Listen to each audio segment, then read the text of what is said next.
আমরাও খাবো। আমিও খাবো ভাই, আমিও খাবো। তোমাদেরকে নুডলস দিব, কিন্তু একটা শর্ত আছে। কি শর্ত জলদি বল। বড় ভাই তুমি রুমটা ঝাড়ু দিবা, আর মেজো ভাই তুমি রুমটা মুছে দিবা। বাস এইটুকু। এই জলদি ওঠ। ছোট ভাই রান্না করে নুডলস খাওয়াবে আর আমরা কাজ করব না? আমাদের সব কাজ শেষ, এখন নুডলস রান্না করে খাওয়া। রান্নাঘরে থালি বাসন সব নষ্ট হয়ে আছে, আগে ওগুলো ধুয়ে দাও, তারপর রান্না করে খাওয়াবো।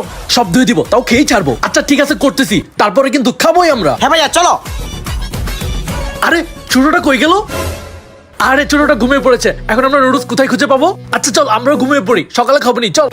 দুজনেই ঘুমাচ্ছে, এই দুইটা নুডলস একাই খাবো। বেচারা দুই ভাই অনেক কাজ করলো, তবুও খেতে পারলো না। যাই আমি খাই, এখন পুরোটাই গপ গপ করে খাবো। দে এখন আমাদেরকে দে। ভাইয়া তোমরা না ঘুমাচ্ছিলে? সেই সকাল থেকে নুডলস খেতে চাচ্ছি, এখনো যদি না খাই তাহলে কি ঘুম আসবে? দে একটু নুডলস দে। দেখ লুকোচুরি কি লাভ হলো?